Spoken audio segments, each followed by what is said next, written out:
I think, therefore I am. The phrase was coined by French philosopher René Descartes in the 17th century. It's an assertion that thought and the idea of self are synonymous. Fast forward to the 21st century, they're calling it the next frontier in innovation, neurotechnology.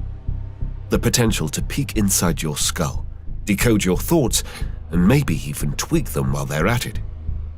Scientists and tech moguls rave about brain-computer interfaces, neural implants, and mind-reading gizmos. Tools they say will cure diseases, boost productivity, and potentially one day connect us all in some blissful digital hive mind. But are we really ready to hand over the keys to our heads to a bunch of lab coats and Silicon Valley billionaires? Or worse still, the government? What happens when your employer has access to your brain activity? When the algorithms start whispering to our neurons or hijacking them completely? This isn't science fiction anymore. It's here, about to creep out of labs and research and development centers worldwide. But the prospect raises more questions than it answers. Welcome to the eerily dystopian world of neurotech, where the line between breakthrough and breakdown feels razor thin. We stand on the brink of a technological revolution, one that promises to unlock the mysteries of the human mind. From brain-to-computer interfaces that allow us to control machines with a thought, to artificial intelligence that decodes our emotions in real time. But as these innovations race forward, a critical question emerges. Will we keep control of our own minds in an age where our neural data can be harvested, analyzed, and even changed? At the same time, a shadowy new weapons category is emerging. Neuroweapons, capable of manipulating our minds and emotions. These covert technologies raise chilling questions about control, ethics, and the future of conflict. In this film, we'll take a look at these emerging trends, and I'll share my own experience with what I can only describe as a neuroweapon.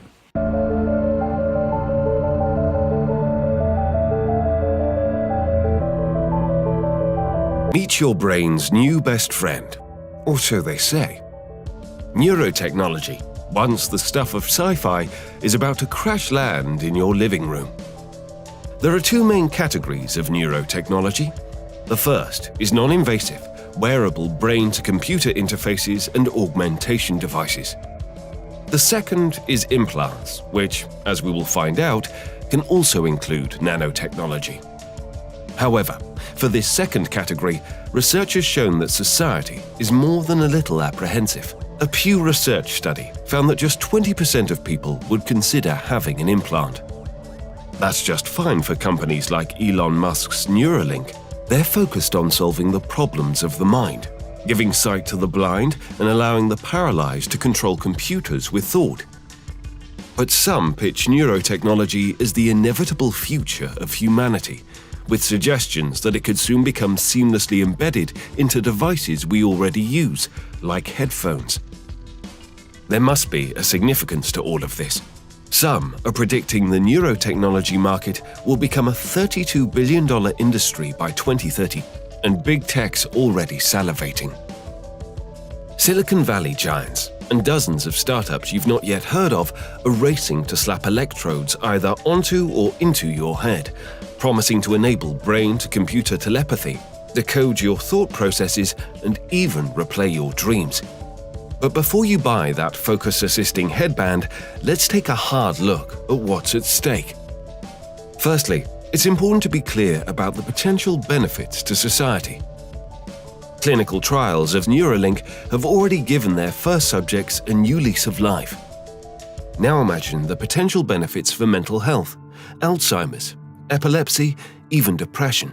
Introducing electrical current into the brain or certain magnetic pulses is being shown to very robustly treat conditions like depression, certain sleep disorders. The devices that we're talking about now are more data collection. And then you have sort of the opposite side of that coin being neural stimulation and what we're calling mental augmentation.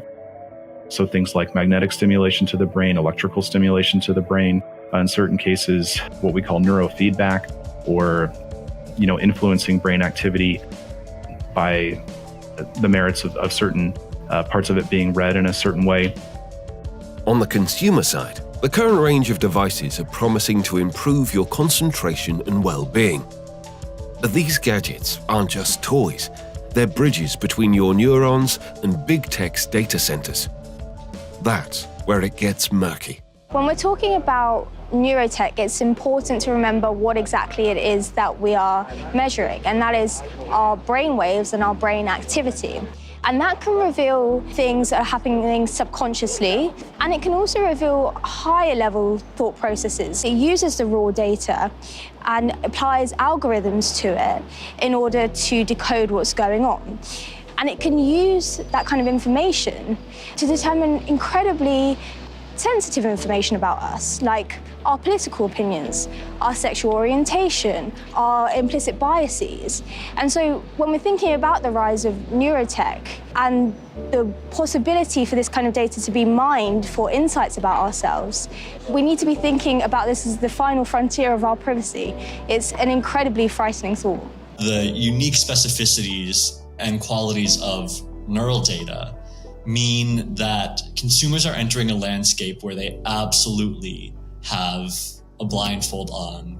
Even neural data from wearable consumer devices can be analyzed. Companies can access information about you, such as neurological disorders, mental health diagnoses, and increasingly elements of your thoughts. Our thoughts, our mental activity, the way we think, what we think about, the way our brain works, that's what's being commodified. Neurotech starts with the best intentions, but it quickly risks becoming a form of surveillance that we've never seen before. I think this risk of misuse increases exponentially as soon as we move away from the domain of biomedical research and clinical intervention, and we start using these technologies in the consumer space. Our brains are the last refuge of privacy, and if we lose control over this, then we risk exposing the most intimate layers of our mental life to external scrutiny,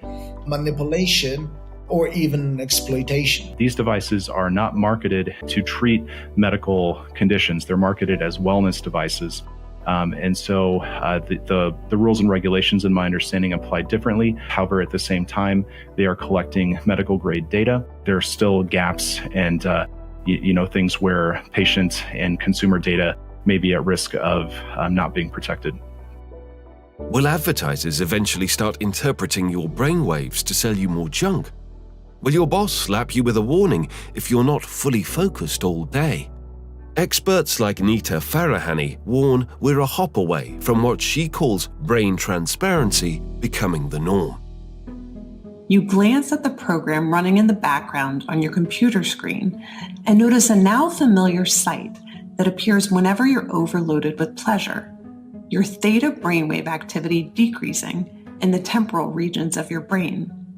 Your mind starts to wander to the new colleague on your team, whom you know you shouldn't be daydreaming about, given the policy against intra-office romance.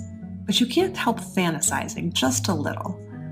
But then you start to worry that your boss will notice your amorous feelings when she checks your brain activity and shift your attention back to the present. What do you think? Is it a future you're ready for? You may be surprised to learn that it's a future that has already arrived. Everything in that video that you just saw is based on technology that is already here today. Artificial intelligence has enabled advances in decoding brain activity in ways that we never before thought possible. What we've seen consistently is companies from Amazon to Tesco to Walmart and others have introduced what is considered to be bossware or surveillance technology that employees really don't like it, even if it makes their lives better. Okay, well, if you don't like your job, just quit. But what if there's nowhere to go? What if everywhere has ubiquitous monitoring? So what do we do with this? What do we do with technology that enables us to monitor brainwave activity for attention? Do we embrace it? Do we resist it? I wouldn't advocate for employers being able to track brain data. It would just be a wholesale intrusion into individuals' mental space. We don't know what the limits of that would be, and it's a coercive relationship. Around the world, there are employers that have been experimenting with these brain monitoring technologies. But the question is, what happens when this technology moves into an office or a low-risk job? And a lot of the consumer devices that are on the market today are pitched as productivity tools. If your job or your promotion depends on you saying yes to your employer, can you really say no to that? Allowing employers to track this data risks creating a surveillance culture where cognitive liberty, as we call it, freedom of thought in the literal sense, is undermined. And it's not just a question of data protection. I think we should emphasize this. It's about protecting the very fabric of individual freedom and dignity. These devices will hoover up our brain data if we let them. Countries around the world are tightening regulations to protect their citizens. Good luck keeping up with the patent frenzy. Apple, Google, Meta, Snapchat, they're all in the game. Back in 2023, Apple filed a patent to fit their popular AirPods with hardware able to read the, quote, electrical activity of the brain of a user using an EEG device. Google futurist Ray Kurzweil predicts that by the 2030s and 2040s, nanobots the size of blood cells will swim through our bodies, linking our neocortex to the cloud. These nanobots, these blood cell-sized devices, will be going in our bodies, keeping us healthy from inside. We'll have some go inside our brains through the capillaries, non-invasively. They'll be interacting with our biological neurons. They'll extend our memory, our decision-making faculties. They'll put our brains on the internet, and they'll also enable us to enter a virtual reality environment from within the nervous system. So if I want to go in a virtual reality environment, the nanobots will shut down the signals coming from my real eyes and my real skin and create the signals that would be appropriate for the virtual environment. Tech's favorite doomsayer, Yuval Noah Harari, has a wild claim. We're not just humans anymore. We're hackable animals. In various interviews and presentations, he argues that science has already cracked us open. Algorithms, AI, and neurotech won't just predict our choices, they can rewrite them. We'll soon have the power to re-engineer our bodies and brains, whether it is with genetic engineering or by directly connecting brains to computers. What we have seen so far, it's corporations and governments collecting data about where we go, who we meet, what movies we watch. The next phase is the surveillance going under our skin. To hack a human being is to get to know that person better than they know themselves. And based on that, to increasingly manipulate you. Harari's point: with enough data, your clicks, your pulse, your neurons, AI will know you better than you know yourself. But before neurotech creeps from labs into your Amazon cart, it's worth asking, who will be holding the reins to your data? Companies in the brain augmentation space envision a future where we boost memory, learn instantly, and maybe merge our minds with artificial intelligence. A chip in your brain could make you an instant genius. The promise is breathtaking. A world where disabilities vanish, where education is a download, where creativity knows no bounds. But every leap forward casts a shadow. What happens when your thoughts aren't just yours? When corporations or governments can peek inside, or worse, tweak what's there? In the wrong hands, it's a tool for control. And if the brain can be upgraded, who decides what better means? In a 2018 Draper University presentation entitled Connecting Minds to the Internet, Founders Space CEO Steve Hoffman gave the world a preview of where the technology is headed. What's coming next will literally blow your mind. There are new technologies, and a lot of them are being developed by startups and the military that are going to allow us to much more accurately measure and actually communicate with your brain. Scientists have also done several experiments on what they call dream reading. You can start to interpret somebody's dreams through the technology. Now, MIT has a technology, and there are a couple startups that are also working on this, that are building mind-reading software along the same lines as I told you there. So the mind-reading software is really interesting because it's much simpler. When all of us speak to ourselves in our head. So if you can match the patterns in somebody's brain to the patterns in the database, you can literally start to read their mind.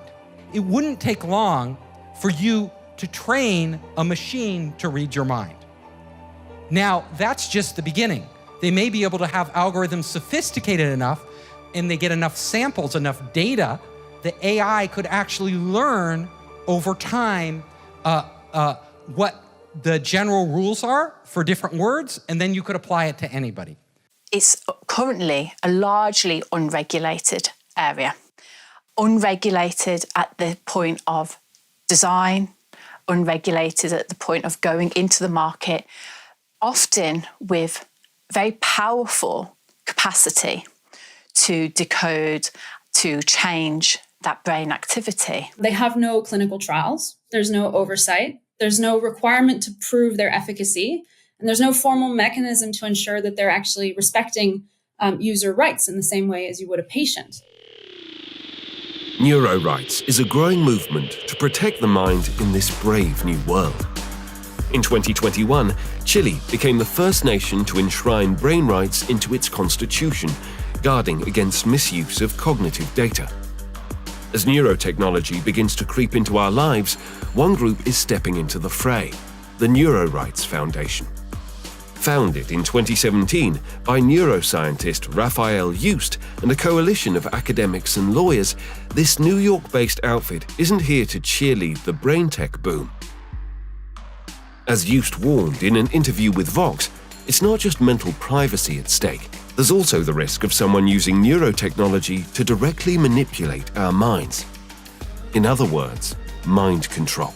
In neurotechnology are devices and methods that can do two things. They can either be used to measure the activity of the brain or to change the activity of the brain. We're worried because, again, the brain is not just another organ of the body, and this technology can offer the opportunity to decode and manipulate mental activity. Is this science fiction? It's not science fiction. In laboratories like myself, we've been doing this routinely with laboratory animals like mice, where we can implant artificial images in the heads of mice and control their behavior. They essentially behave as if they're seeing these images that they're not really seeing, that we're actually putting into their brains with neurotechnology. What we can do in a mouse today, you can do in the future in a human. The Neurorights Foundation are pushing for a new kind of human rights, neurorights, to protect your thoughts, your identity, your very self from the prying eyes of algorithms and electrodes. They argue for 5 core principles: mental privacy, personal identity, free will, fair access to technology, and protection from bias. The Neurorights Foundation is a 501c3 nonprofit that essentially works to ensure that neurotechnologies are leveraged for social good and safeguarded from misuse. We do cutting-edge research on the intersection of brain science, technology, and society. And importantly, we transform that research into policy action. So the Neurorights Foundation is an interdisciplinary team of neuroscientists, physicians, human rights lawyers, policy experts, human rights advocates. And we are all coming together because we both believe in the transformative potential of neurotechnologies and also understand that we are on the precipice of a new human experience. We believe that these technologies are going to rapidly become embedded in society, and we're excited about that, but we also want to get it right. What's concerning is that what can be revealed from the data sets today is not the same as what can be revealed from the data sets in the future, especially because once these devices truly proliferate and become embedded in society, companies will amass larger and larger data sets, which will allow them to, make it more easy to train algorithms and models based on your specific neural data. There's an amount of data that is needed in order to run the device or offer the service. But the companies scrape far more than that. And, unlike if I were consenting to you looking through my bag while in line for security at the airport, I know exactly what is in that bag. I know what you will and you will not find in that bag. I actually don't know what you will and will not find in a scan of my brain. I have no idea. I don't know how much you've taken, how much information, I don't know what your algorithms are. And so the question of informed consent is really challenging in this area because you can actually poke holes in both of those words, in informed and in consent. I mean, can you truly be meaningfully informed fully? And can you really meaningfully consent in this space if you don't understand what the full risks are or what the data are? This is a now problem, and it's about to explode. The Neurorights Foundation aren't alone in their concern. In April 2024, the state of Colorado signed into law an expansion of the definition of sensitive data to include neural data generated by the brain. California, home to Silicon Valley, made a bold move on September 28, 2024. Governor Gavin Newsom signed SB 1223, dubbed the Neural Privacy Act. Both bills were backed by the Neurorights Foundation in a flex against what they consider to be legal loopholes allowing consumer devices to capture personally identifiable brain data. But here's the snag. These bills only protect against data that is considered personally identifiable.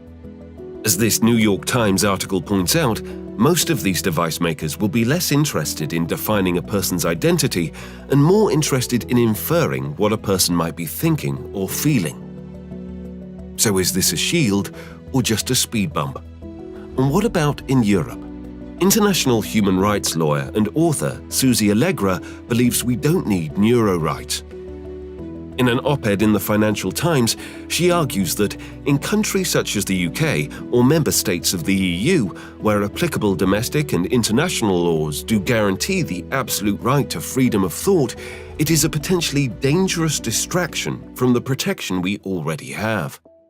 One thing that might be reassuring is that we do already have laws that we can develop to protect our neuro rights. Under Article 9 of the European Convention of Human Rights, there is a right to our freedom of thought, conscience, and religion. The right to freedom of thought is particularly relevant here because it's an absolute right.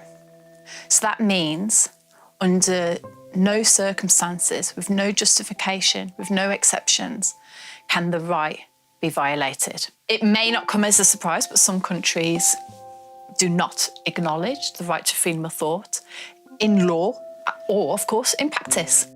Vietnam being one. China, you would think, is one as well. But the thing about China is that Chiang, who was the Chinese representative to the United Nations as it was drafting the Universal Declaration on Human Rights, was incredibly influential, and he brought with him conscience and the concepts of conscience, the philosophy around conscience. But now, in practice, there is no rights to freedom of thought in China.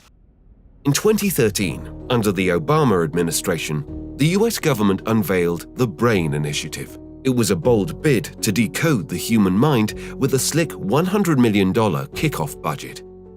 Teaming the National Institutes of Health and DARPA, the initiative set out to map the brain's wiring, ostensibly to fight diseases. But DARPA's involvement raises questions. Is this about curing epilepsy or weaponizing the mind for a military edge?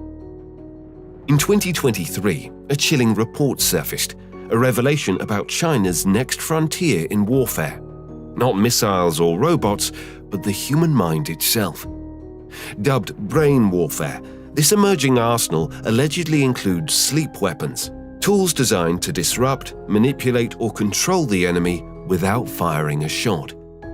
The Washington Times reported that China is developing these neurostrike weapons that can directly attack or control brains using microwave and other directed energy weapons. The report goes on to say that China's neurostrike weapons arsenal includes using massively distributed human-to-computer interfaces to control entire populations. On May the 8th, 2024, a little-noticed hearing unfolded in Washington, D.C., not about traditional threats, but something quieter, stranger, and far more insidious. The House Subcommittee on Counterterrorism, Law Enforcement and Intelligence convened under the title Silent Weapons. Their focus: anomalous health incidents, including Havana syndrome and the possibility that invisible tools are targeting Americans, from diplomats abroad to citizens at home. The hearing didn't just rehash Havana syndrome, it probed deeper. Could these silent weapons, microwave beams, pulsed energy, pose a much greater threat than simply a mere diplomatic nuisance? What you all are saying is there's a government cover-up of the fact that something is out there afflicting, targeting us. The gaslighting of AHI survivors continues to this day as history repeats itself. America's best men and women in national security are being targeted and neutralized in a global campaign. With a high-powered microwave system weapon that may have the ability to weaken, intimidate, or kill an enemy over time and without leaving evidence. The 2012 intelligence information indicated that this weapon is designed to bathe a target's living quarters in microwaves, causing numerous physical effects, including a damaged nervous system. There's a wealth of publicly available information concerning the history of directed energy, and particularly its scientific, intelligence, and military applications. I provide an overview in my written testimony. Given the many years our government has been experimenting with developing directed energy weapons, why would anyone not believe our adversaries are engaged in the same efforts? There's more than one way to achieve this same effect on the human brain. And one of the most disturbing denials that I've seen in some of the publications leading up to our findings being published was an attempt to create the impression that no technology would allow this impact on the human brain. That is provably untrue.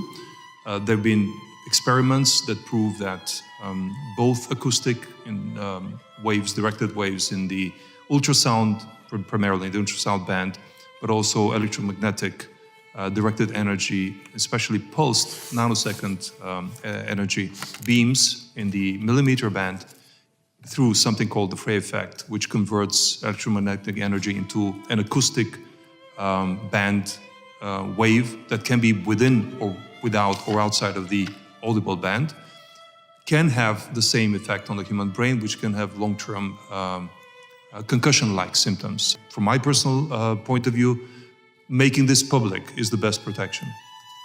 These are very covert weapons, aren't they? They don't leave behind bomb fragments, bullet holes, etc. They could absolutely be used by our adversaries and have very low levels of, very easy to deny that they were even there, that they were used. Is that correct? That's correct. There's no entry or exit wound. How they're designed is to make the target feel like they're crazy, like they're imagining things, especially on the low duration, the low intensity, long duration hits. Havana syndrome first hit the radar in 2016. Many sources suggested radio frequency energy as a culprit, echoing decades-old science on microwave auditory effects. Silent weapons hover at the edge of our understanding. But as neurotech blurs into warfare, one thing's clear. The threat doesn't shout, it whispers, making it deniable and leaving victims frustrated with the lack of help. There's clearly a risk of an arms race here. I think it's already happening.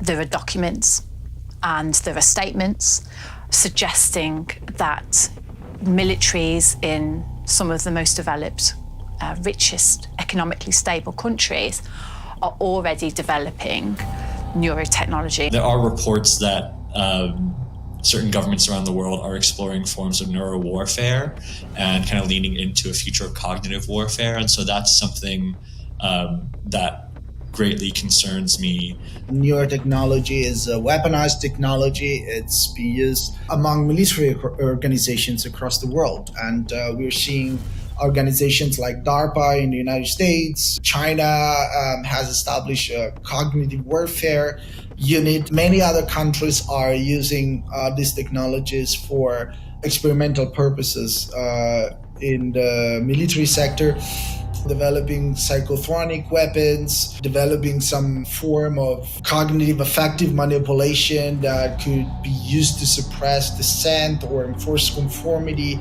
There's no collective conversation here. There are no parameters, there are no limits, there are no boundaries. It's incredibly worrying. Governments have been eyeing the prize for many decades.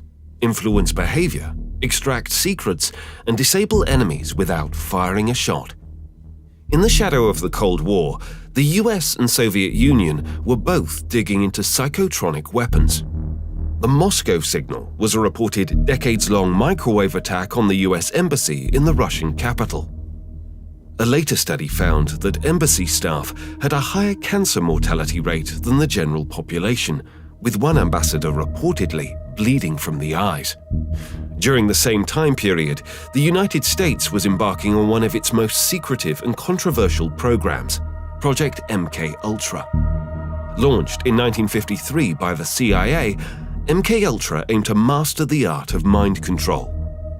Over 2 decades, the program explored a chilling array of methods, including electroshock, hypnosis, and sensory deprivation, often testing them on unwitting subjects from prisoners to everyday citizens. MK-Ultra became a sprawling web of experiments, with over 149 sub-projects pushing the boundaries of science and ethics. Among these, Sub-Project 119 stood out. Initiated in the early 1950s, it sought to manipulate human behavior through remote electronic means, exploring bioelectric signals and brainwave activation. Sub-Project 142, on the other hand, ventured into the biological realm, experimenting with animals to test a combination of drugs and electrodes on behavior, laying groundwork for later human trials.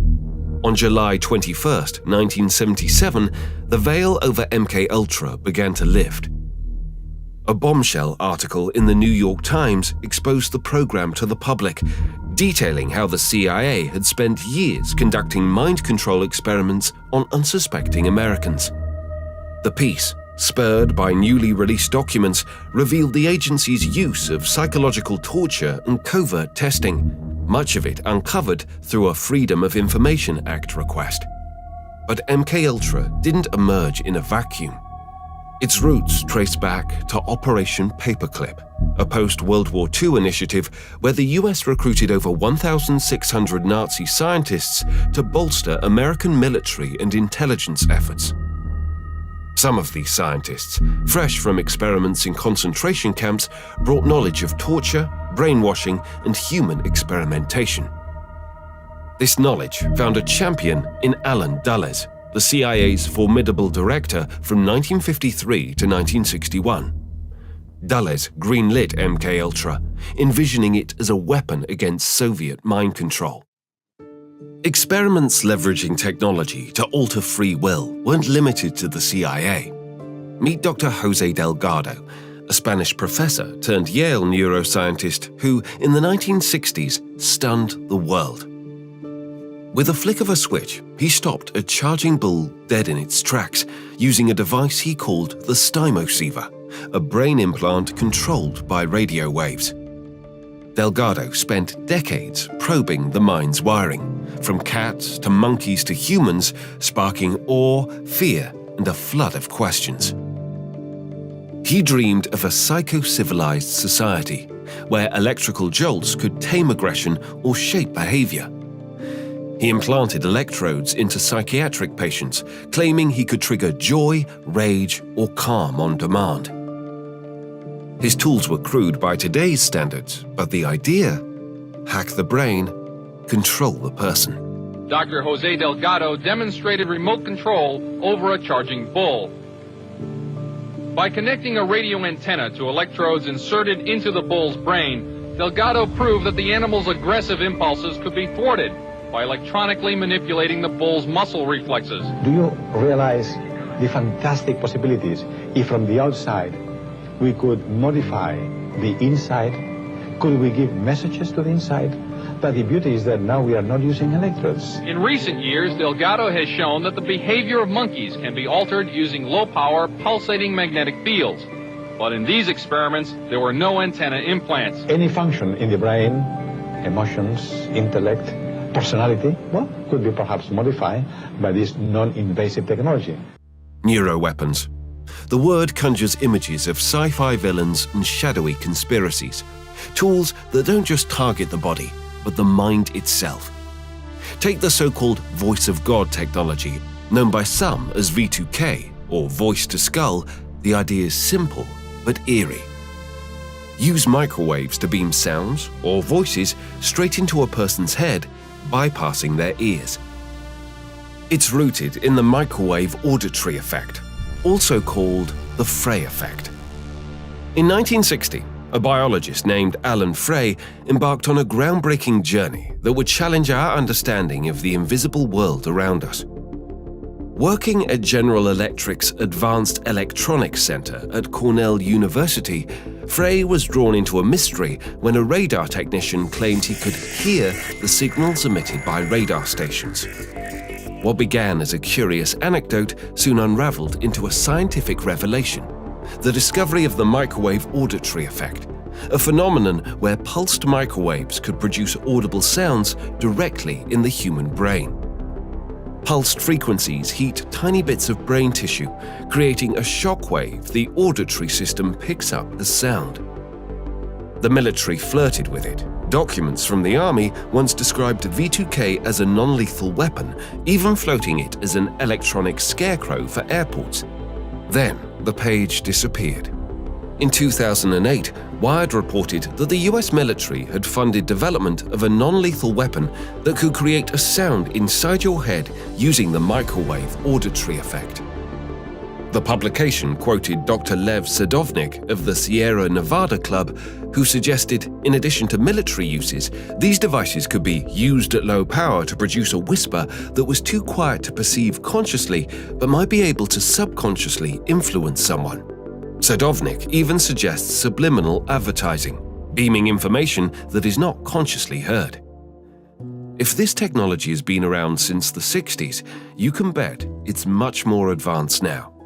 And if the mind can receive audio data wirelessly and at a distance without the need for augmentation, can other types of data be sent? Can the brain's signals, our thoughts and feelings, be read and decoded wirelessly too? Experts say we aren't there yet, but the intent is in that direction. If wireless neurotechnology becomes more widely available, then it will also leverage much larger data sets, and these much larger data sets can be in turn used to better train the algorithms. And then the possibility of mass neural data collection, which in other words means mass mental surveillance, isn't far-fetched in my view. We're told today's neurotech needs contact, headsets, implants, sensors pressed to your skull to read brain signals. Your brain's neurons fire off tiny electrical signals, measurable as low-frequency electromagnetic waves. But the signal would be like a whisper in the wind. Could a super-sensitive receiver, maybe paired with AI, detect and decode those signals remotely in future? After all, radio astronomy already snags faint cosmic signals from light years away. As neurotech races forward, the shadow cast by Frey, Delgado, and MKUltra looms, and many are wondering who picked up the mantle. One man at the cutting edge of neuroweapons capabilities is Dr. James Giordano, who is the director of the Center for Disruptive Technologies and Future Warfare. Giordano has worked in partnership with the Pentagon's DARPA and NATO. By accessing the brain, we're able to affect its functions. What neuroweapons are those tools, those techniques, those means, and those methods of affecting the peripheral and central nervous system in ways that modify the thoughts, the feelings, and the actions of others in those ways or in those dimensions that are intentional. So we can then utilize these weapons in ways that are what we call kinetic. In other words, we can actually use them in sort of a combative way, but we can also use them in ways that are far more non-kinetic, in a more influential, perhaps disruptive and/or deterrent way. We can't simply usurp information from someone's brain from a distance yet. Are we close? Well, I think we're certainly in the waiting room. The current DARPA project, Defense Advanced Research Project Agency project, that is referred to as N-cubed.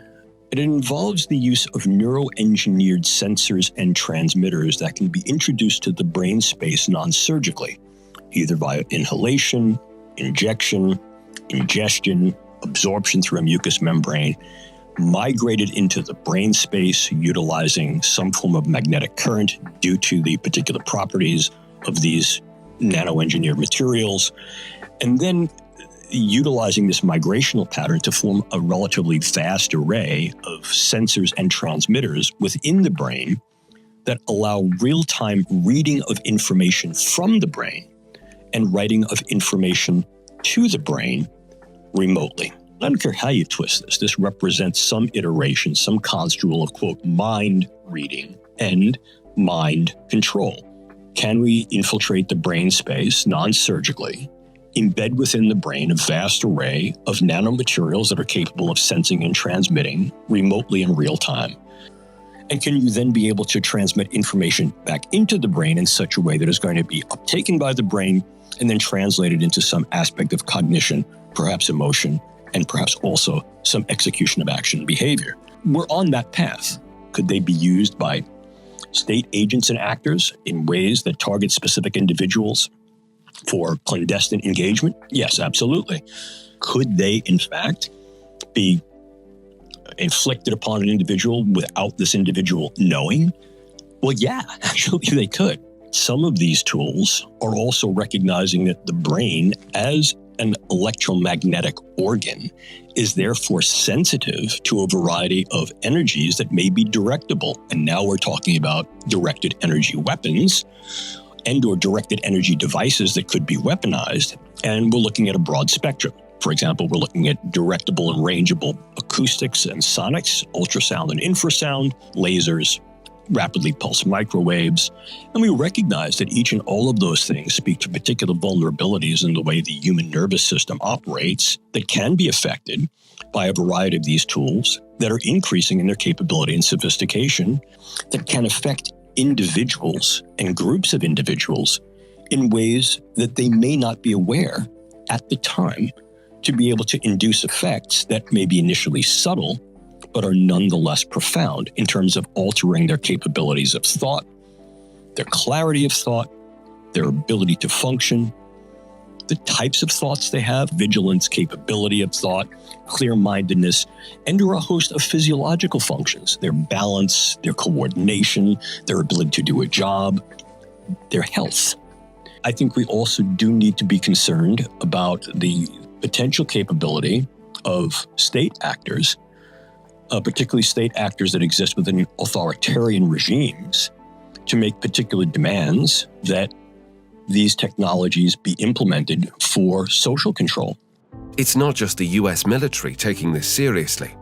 NATO's Francois de Cloussul recently published a report entitled Cognitive Warfare, A Battle for the Brain, in which he talks about the convergence of 4 areas of technology: nano, bio, info, and cogno technologies, which when combined can turn the brain into the new front line in warfare. Thank you for giving me the floor and the opportunity to discuss on cognitive warfare. Cognitive warfare causes an insidious challenge by attacking everyone's personal cognition. In other words, the ability to process information and to turn it into knowledge. It all disrupts the ordinary understandings and reactions to events in a gradual and subtle way that we cannot see at first sight, but with significant harmful effects over time. Cognitive warfare has universal reach. The massive worldwide investments made in neurosciences suggest that the cognitive domain will probably one of the battlefields of the future.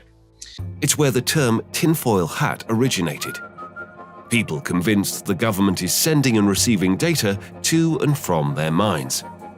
Self-described targeted individuals report relentless voices, remote monitoring of their thoughts, and electronic torture, blaming secret, unacknowledged special access programs, the CIA, and even Elon Musk. Before I supported Trump and everything, there were two guys that traveled to Austin to kill me. I don't know if you know about this. Yeah, I did hear about that. Yeah. And two separate incidents. One guy thought I put a chip in his head. Targeted individuals claim they're under attack by invisible forces. To the outside world, it's a delusion. To them, it's a living hell they can't escape. The Wikipedia page dedicated to it even calls it a delusional belief, without any evidence to prove that statement. Mark is one of an estimated 300,000 people worldwide who identify as targeted individuals, or TIs. I run a human rights organisation in the UK, the main one in the UK regarding this technology. It's called targetedsurvivors.com. All of a sudden, I was just had extreme anxiety, like I was just on edge. I was getting all of these symptoms and things that I couldn't really explain. I couldn't even put it in words at that point. This technological presence, if you like, this technological abuse became very prevalent in my life. Memory loss, which I experienced, problems with concentration, dizziness, not being able to walk straightly even at times when they would affect my inner ear, visual disturbances, pain in the ear, throbbing, pulsating headaches, choking sensations, not feeling able to breathe. I've experienced painful shots, directed energy, like almost like these sharp little pin shots, like high frequency pin shots being fired into me.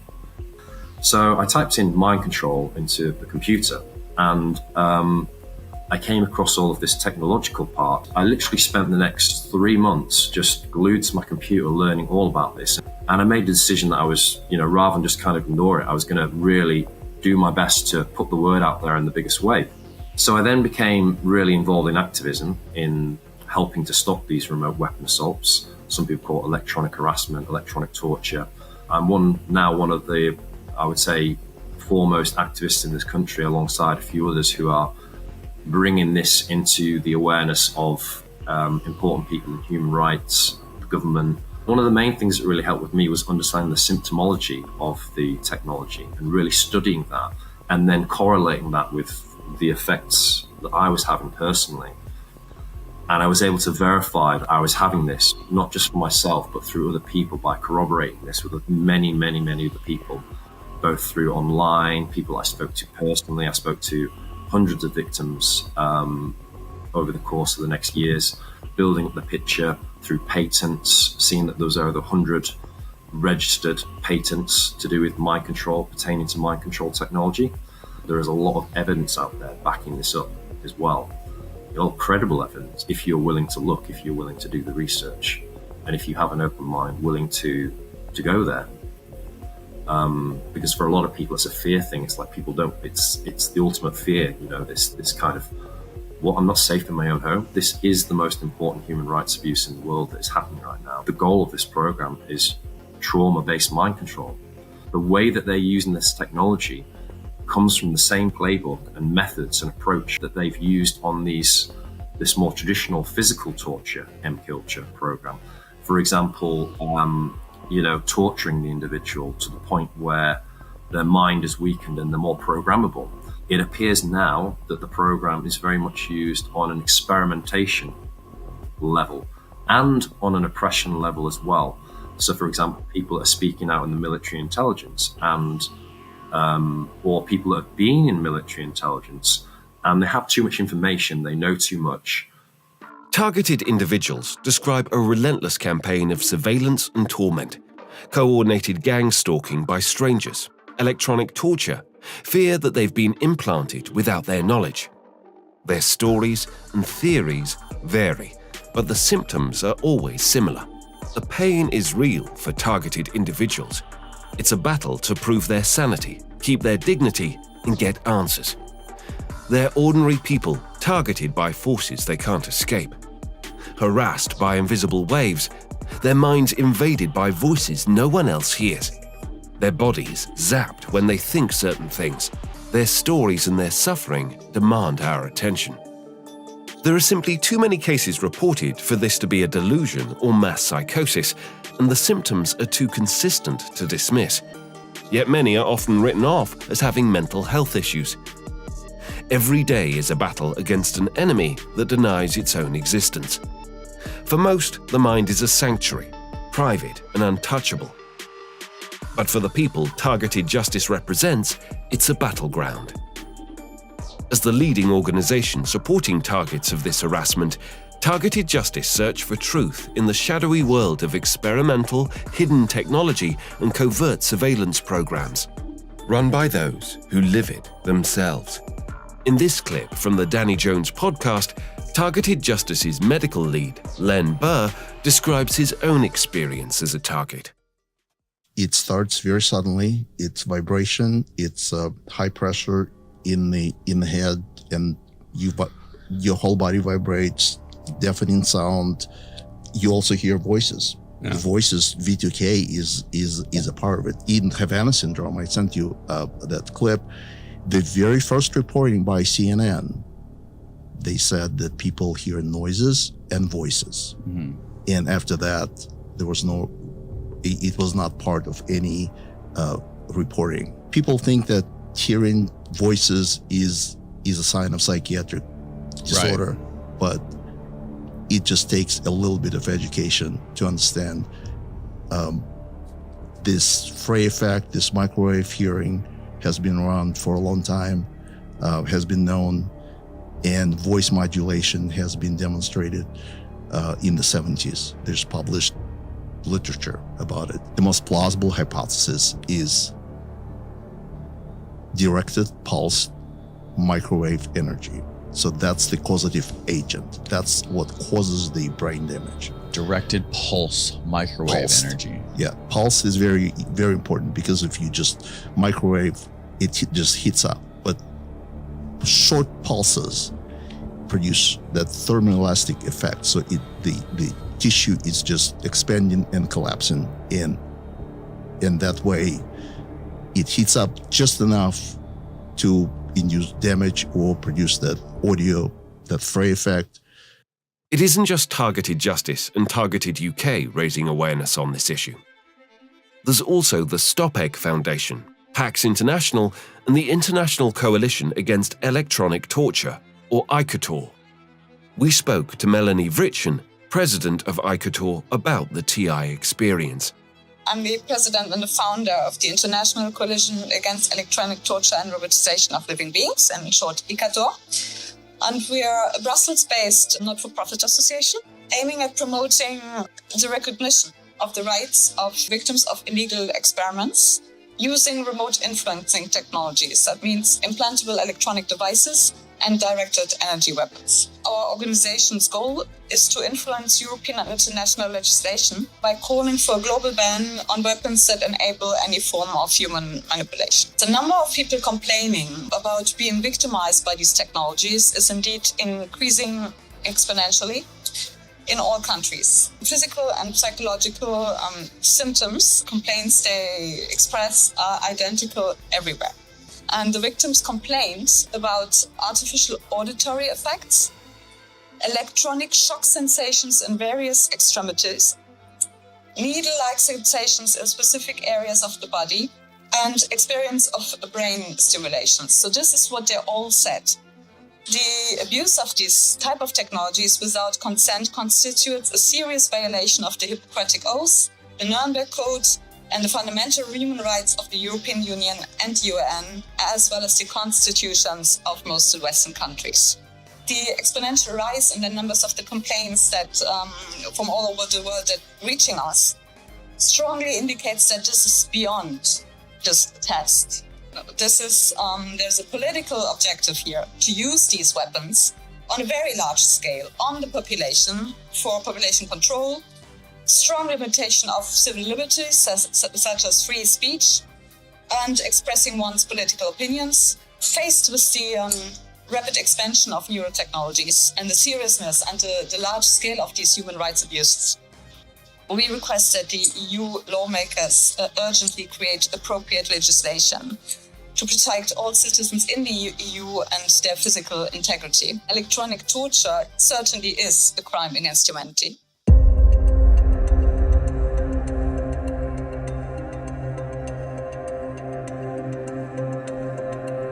Victims describe directed energy, microwaves, radio frequencies, or pulsed electromagnetic fields deployed with surgical precision.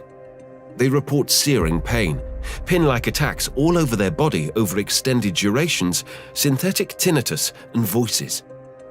Others cite burns, memory loss, even heart palpitations. Often these electromagnetic attacks are reported to react to thoughts. One victim from China managed to make the mainstream news. An unusual type of harassment has reportedly appeared in China, seemingly taken from the pages of a science fiction novel. Some claim the Chinese regime has developed a special kind of technology used to broadcast information directly into a person's mind. Known as electronic harassment, it's allegedly used to silence those who dare to speak out. Wang Haibang says he's been suffering from what he calls electronic harassment for 12 years. He explained that it all started after he filed a corruption report in 2008. It was against then police chief of the Wuning County Public Security Bureau inside Jiangxi province. They observe my mind with the device and watch my movements. They also use the audio function to send voices to my mind, disturbing me round the clock. Wang says he believes the local police are behind the electronic harassment. He explained that to him it seems that they take shifts talking, insulting, and denouncing him in an effort to spark his anger and make him talk back. According to him, the technology makes it so that only he can hear the noise. He describes it as a never-ending battle in his mind. Wang began in Beijing in 2015. It's taken him 4 years to get confirmation about the technology from China's Ministry of Public Security. The reception staff of the Public Security Ministry said that they indeed have this kind of equipment. It's very expensive. It's available in all police departments at the county level and above. The equipment can monitor your thinking and send voices to your mind and talk to you in your head. The CCP hasn't hidden its intention to weaponize mind control. Regime media mouthpiece Xinhua reprinted an article earlier last year speaking highly of the technology's military and wartime value. The article says the purpose of mind control weapons is not the destruction of an enemy's flesh, but of his will. It also says the new technology doesn't require a chip implanted in the human brain. Instead, electromagnetic waves, light, sound waves, smells, among other things, can be used. Reporting by Xu Wanhui, NTD News. Forms of torture are prohibited by international human rights law, so any form of torture that was enabled by neurotechnology devices, we know would also be prohibited. Our team strongly believes that any form of non-consensual reading of your thoughts and using them against you would be a violation so invasive and so distressing that it could constitute inhumane and degrading treatment under international human rights law. The UN Human Rights Council has formally flagged this. So in their most recent report, the advisory committee made it very clear that use of neurotech for torture is a violation of human rights. So that would be quite a serious crime. But of course, just because something is prohibited by the UN doesn't mean it's not going to happen. And neurotech is advancing rapidly. Much of it is outside the public eye. And so there is a real risk that some applications are being explored, and it's something that we need to keep a close eye on. Targeted individuals aren't asking for belief, they're demanding action. The question isn't if they're real, it's who's next. And it could be everyone. Voice to Skull, the Department of Defense employees, where they like to use the term like hearing peculiar sounds. That's the cover, hearing voices in your head. And then you're crazy, right? Right. So nobody wants to say these things because it sounds terrible. But if this technology is being applied to all of us in mass, consider it. At some point, we need to have some very serious conversations about what the capabilities of modern technology are and the implications. Do you think that they're using it in mass? Absolutely. On the American populace or direct to certain cities or on the world? Not only can we put information in without blowing up your brain, we can put it in and then you can believe it so sincerely that the problem is you can testify to that effect. There's some really interesting research that we can plant false memories in the brain. And in a different context, one of the emerging areas that's really interesting in law neuroscience is pain detection. And once we understand the circuitries that cause pain, I guess the question is, could we then instill pain and use that in many coercive measures in the legal system as well? It has many names. Havana syndrome, anomalous health incidents, electronic harassment. It's happening to military personnel, spies, and civilians. Yet on the civilian side, it's often overlooked or ridiculed. Somebody is using exotic weaponry against law-abiding citizens with cases reported around the world. I too am experiencing these attacks, which started after I retweeted a video of a whistleblower in Ukraine alleging he witnessed a crime committed by a member of the British royal family. It's like I'm being tasered every minute of the day. But these attacks somehow react to your thoughts with millisecond latency. And that's the elephant in the room. Targeted individuals are telling the truth. This is a weapon that seems to be able to capture your thoughts in real time and can inflict a variety of effects on the brain and body, including various types of pain and unintended movement of the limbs, as well as being able to send different types of data directly into the mind. Despite many theories, nobody seems to know how they're doing this, but as we have seen, it's happening to many, many people. Both Mark and Melanie said to me off camera that they know victims that have taken their own lives. Such is the debilitating and destabilizing nature of this weapon. Could the nano-engineered particles that Dr. Giordano mentioned be to blame, or is this being done solely by directed energy weapons? Could it be one single entity, or are multiple governments around the world testing these tools on their own citizens? Are neuroweapons that can remotely inflict pain and read your thoughts our new reality? Because if so, the balance of power has shifted, and that should greatly concern everybody. I believe we need an international disclosure of the capabilities of militarized neuroweaponry and a substantial push for legal protections against any unacknowledged covert use of these technologies. Most people have no idea what a neuroweapon is, let alone what it's capable of. We need full transparency on this so people know what to look for if it's turned on them, as well as legislation that guards against any kind of subliminal or emotional manipulation of both individuals and mass populations. Something very dark is happening here, and I have a terrible fear this program could be scaled up to many millions of people. We must do something. At first, I had no idea what was happening to me, but then I saw the Daily Mail article. In April 2018, a strange package landed in the inbox of Curtis Waltman, a journalist digging into Antifa and white supremacist groups for Muckrock, a Boston-based non-profit obsessed with prying secrets from government vaults. He'd filed a routine Freedom of Information Act request with the Washington State Fusion Center, a United States Homeland Security outfit that tracks threats and shares intel. What he got back was completely out of the ordinary. In amongst the files he requested was a zip file labeled EM Effects on Human Body, and it cracked open a Pandora's box of weirdness. Inside were documents straight out of a conspiracy fever dream. Remote mind control, forced memory blanking, microwave hearing. One slide detailed a laundry list of horrors: intense electromagnetic-induced pain, broadcasting and decoding thoughts, wild flailing of the limbs when trying to sleep. Another promised to beam voices into your skull using electromagnetic waves. The files matched the symptoms of targeted individuals to the letter.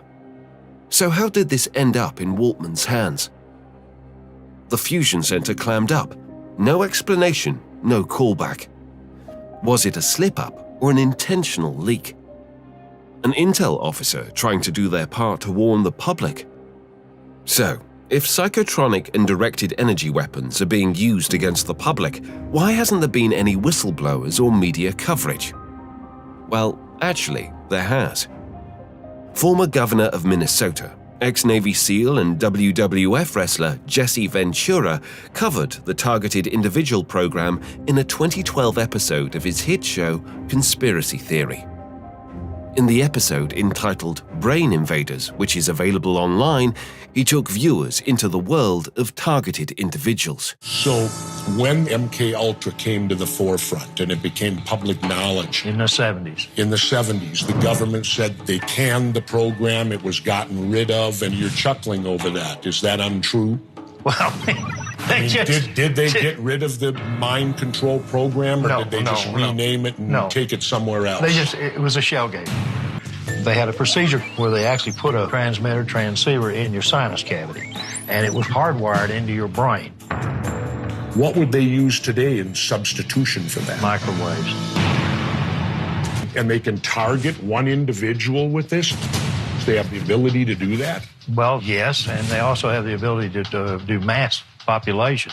They have the ability to do that? Well, there's a variety of answers, and all of them go back to the same thing, electromagnetic pulse. They put thoughts in their heads, they hear voices. What would be the government's purpose for doing this? Absolute control.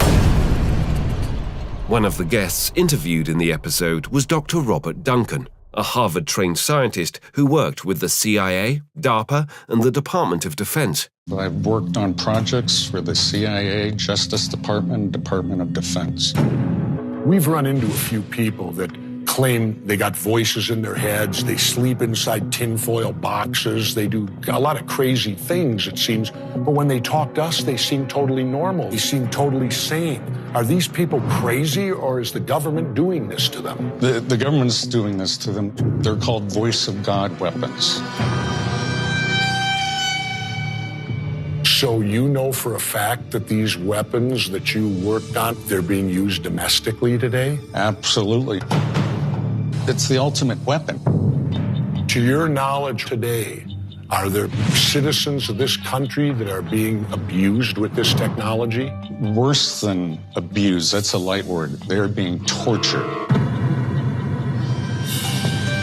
They easily could be broadcasting across the country messages to people and causing them extreme pain. That's part of the whole world domination strategy. Control the population from subconsciously to consciously. So what you're telling me, every one of us should be in fear of this because every one of us at some point will be targeted? The technology's advanced that far. In another interview with the Danny Jones podcast, Duncan went a lot further.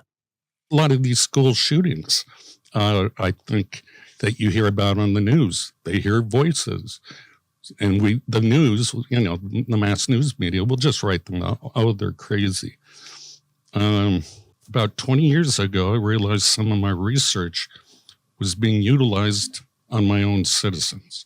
And that was unacceptable to me. And since then, I've done hundreds of interviews, interviewed 2,500 victims or targeted individuals, as they're called. We've been working on the same weapons, directed energy weapons, often referred to as DO, mind control weapons. Chinese are working on them. The Russians and U.S. have had them for a long time. It can be done through microwave directed energy if it's amplified. In fact, there's something called the Frey effect. The Army had it on their website called V2K, and that's how a lot of people refer to it, that can pipe voices into someone's head. You can't plug your ears. It actually vibrates the brain, which is like many concussions, through the small pulses that expand the tissue and then contracts it, then goes to the inner ear where they can hear it.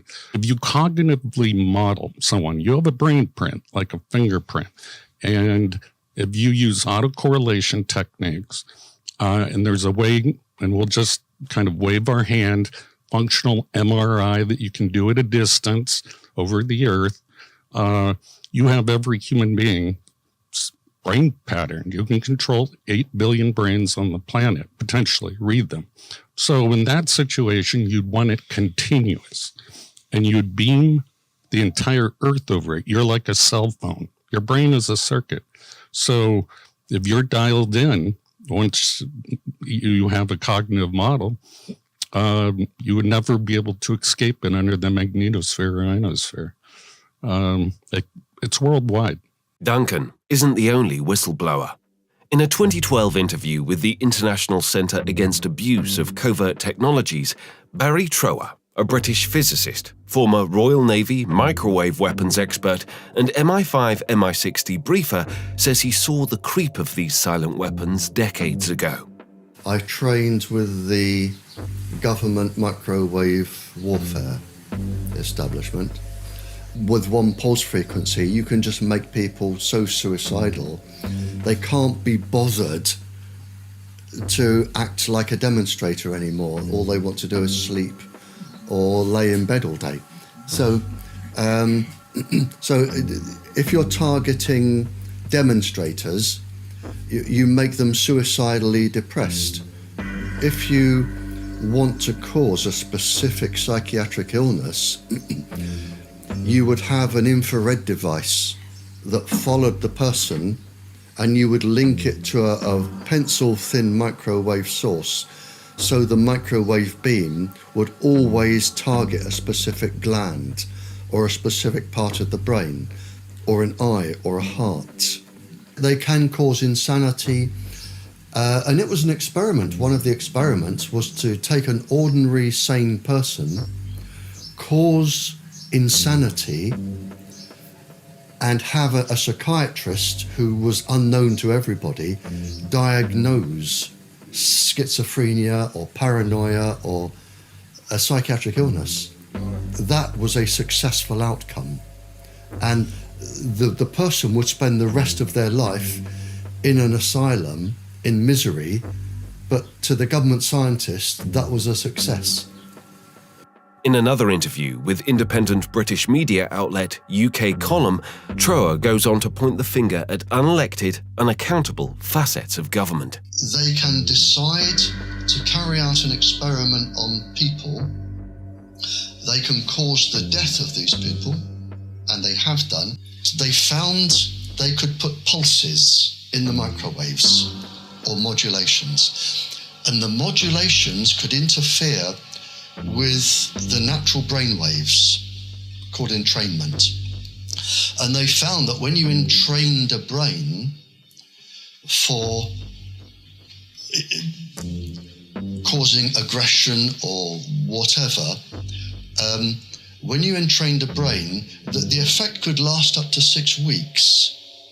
And we're talking severe aggression, severe sexual aggression, total and absolute despondency, hopelessness, suicidal tendencies.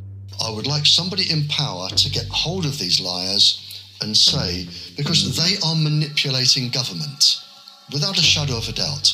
We have a stream of liars somewhere, and they go through governments. And they know exactly how to handle the governments. They know exactly what to tell the ministers, exactly how to defend themselves. It's under the Official Secrets Act. You can't tell them this, you can't tell them that. You have this upper government who control government.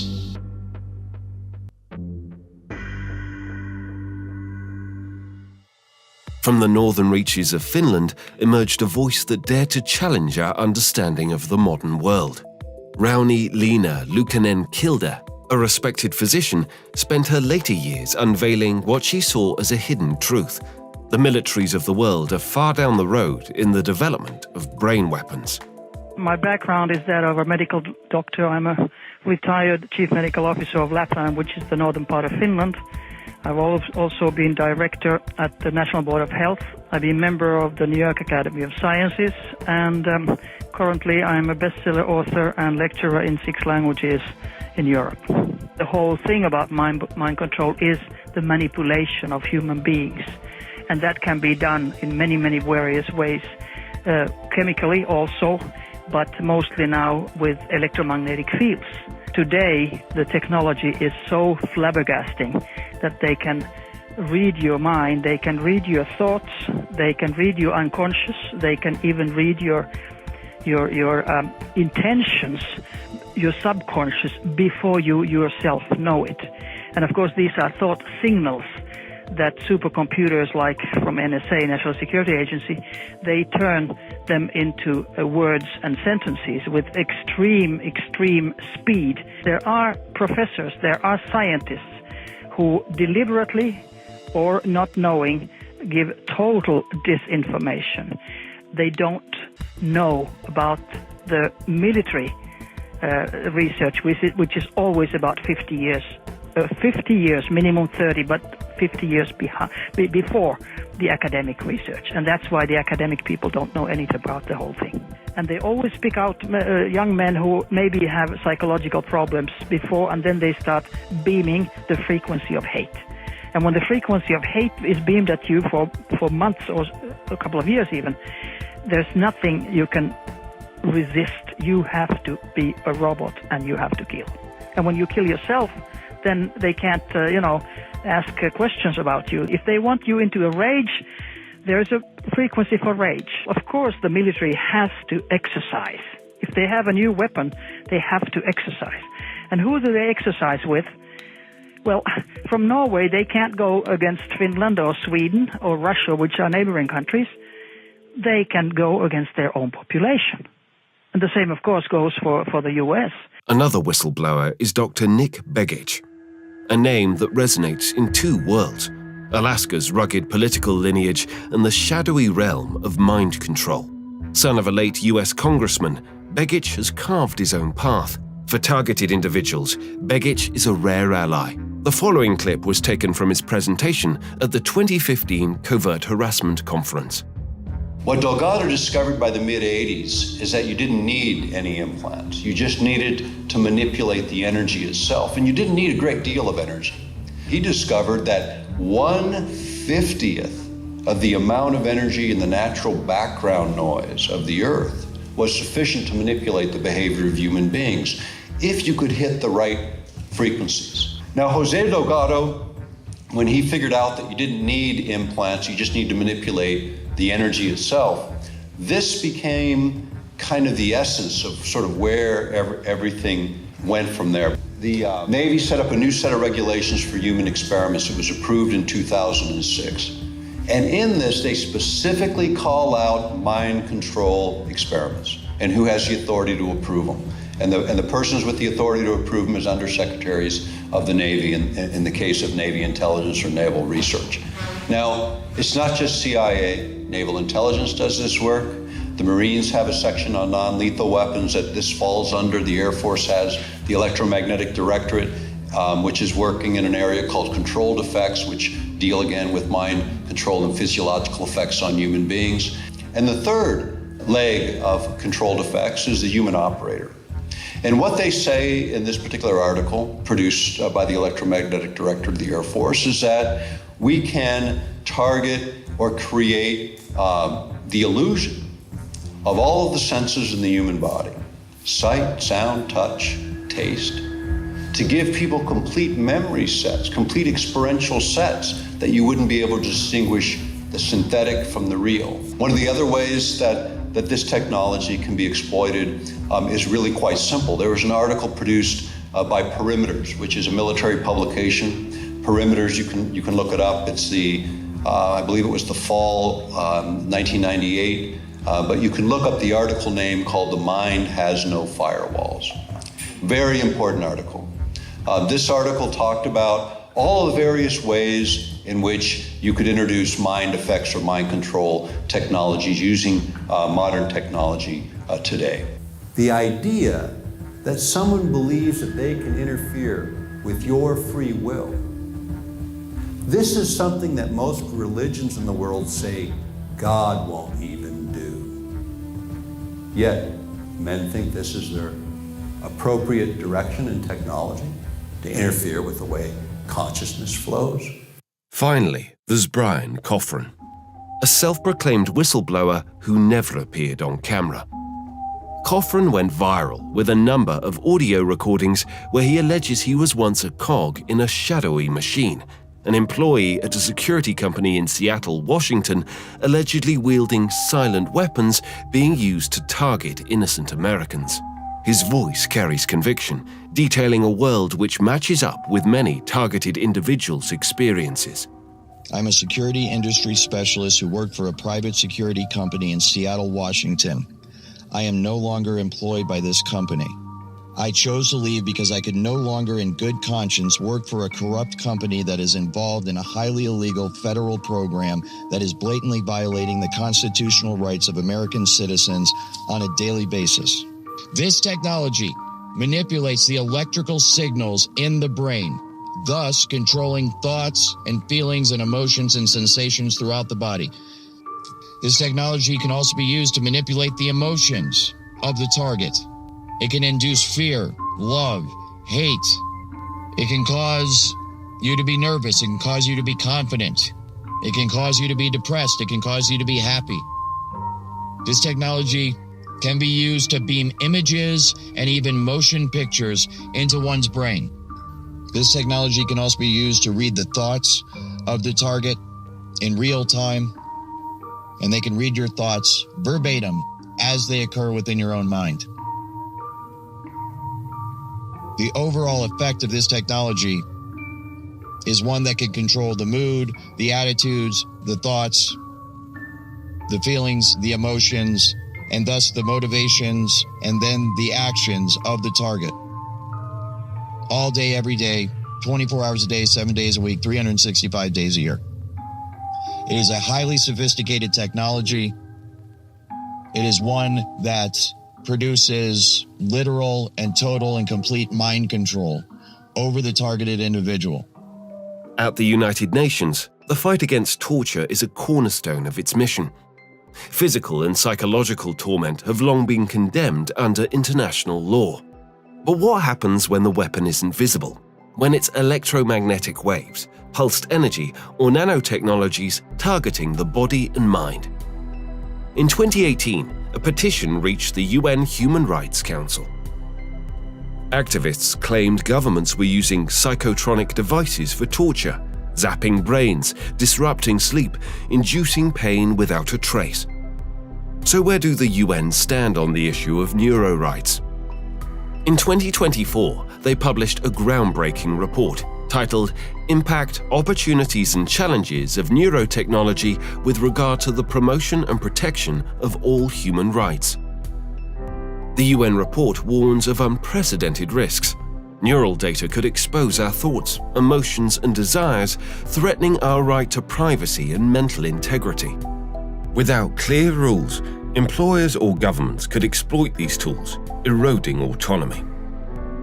From global standards to public education, the report urges action to protect our rights while embracing innovation. Neurotechnology stands at a crossroads, a marvel of human ingenuity, a lifeline for the broken, a window into the mind's deepest secrets. But as we've seen, its shadow stretches far beyond healing. The tools that promise to enhance us could just as easily enslave us, turning the brain, the last bastion of our individuality, into a battlefield. This isn't a distant dystopia, it's a risk we're already flirting with. Are targeted individuals the digital lab rats? We know from MKUltra that these kinds of programs are possible and don't ask for permission from the people they recruit as guinea pigs. Now, neurotech hands them sharper tools, nanotechnology, real-time brain data, directed electromagnetic pulses. Zbigniew Brzezinski saw it coming. Brzezinski wasn't just an author. He was a man who'd helped shape US policy under President Jimmy Carter. In his 1970 book, Between Two Ages, the future National Security Advisor warned of a technotronic era, a world where technology and psychology fuse to control entire societies. He wrote of elites wielding data and science to manage humanity, predicting a grid so tight it will soon be possible to assert almost continuous surveillance over every citizen. In one of the most famous quotes from the book, he wrote, "I foresee a time when we shall have the means, and therefore inevitably the temptation, to manipulate the behavior and intellectual functioning of all the people through environmental and biochemical manipulation of the brain." Was this just a good guess, or a chilling warning from an insider who knew where military advances were headed? Brzezinski wasn't alone. In his final goodbye address, President Dwight Eisenhower gave the world a stark warning. In the councils of government, we must guard against the acquisition of unwarranted influence, whether sought or unsought, by the military-industrial complex. The potential for the disastrous rise of misplaced power exists and will persist. We must never let the weight of this combination endanger our liberties or democratic processes. Yet in holding scientific research and discovery in respect, as we should, we must also be alert to the equal and opposite danger that public policy could itself become the captive of a scientific, technological elite. Fascism doesn't need jackboots when it can whisper directly into your neurons or zap you for wrongthink as soon as an idea creeps into your mind. Some of the devices, some of the technology, some of the scientific papers are reporting the ability to interfere with the human mind, interfere with what we would perhaps think to be spontaneous, autonomous thoughts, thought processes, mental states, but are actually being influenced externally and without our knowledge. That's a complete violation, a complete erasure of our individual autonomy. What does it mean to be entering a new paradigm where there are deeply embedded technologies that have the potential to change our brain activity? The idea of technologies being able to transform or alter the very neural processes that lead to who we are and what humanity is, it makes this deeply urgent and existential. This is a revolution that will fundamentally transform what it means to be a human. If your freedom to think freely and the privacy of your mind are endangered, then all the other freedoms that depend upon these two basic freedoms will be violated. Like with any powerful technology, neurotech can be used for good and it can be used for harm. And so that has the potential to really reach into the core of who we are. So our thoughts, memories, emotions, sense of self. With the current consumer technologies on the market, that's not the case, but there's research going on behind the scenes. There's more powerful technologies coming. And misuse of that is particularly chilling. We're sleepwalking into a world where our thoughts can be accessed, predicted, manipulated without our consent and potentially even without our awareness. Will this hijacking of our cognitive privacy be sold to us as a Minority Report-style attempt to tackle pre-crime? Will dream thieves be able to steal intellectual property and secrets while you sleep, like the movie Inception? Will we be able to install Total Recall-style fake memories into our brain to escape our dreary lives, as Google's Ray Kurzweil predicts? Hollywood's been warning us for a while that a dark future awaits us. Think of The Matrix, a world where humanity's plugged in, stripped of agency, living as batteries for a system that owns them. Neurotech could be our slow slide into that pod. If your perceptions can be hacked, your emotions dialed up or down, your choices scripted by a signal, what's left of you? This technology has the potential to reduce us to nodes in a techno-fascist smart grid, where dissent is not just crushed, it's erased before it forms as a thought. We're not there yet, but the pieces are falling into place. The growing techno-political oligarchy that is emerging around the world, they have a great interest in your minds. They have a great interest in your thoughts, and they have a great interest in surveying and governing your behavior. I consider that neurotechnology isn't so much a new threat or a new challenge for human rights protections. It maps on to all of the existing systematic challenges that human rights face. Inequality, discrimination, poverty, abuse of power and powerlessness, coercion, exploitation, all of these things will be present, if not amplified, in some contexts through the use of neurotechnology. So we really need to think in a joined-up way how to provide international protections for individuals, for the human mind in this context, and we need to do it quickly. Neurotechnology's promise is dazzling, but its threat is existential. Will we wield it to rise, or let it bury what makes us human? The choice isn't tomorrow's, it's now. And the clock's ticking, louder than you think.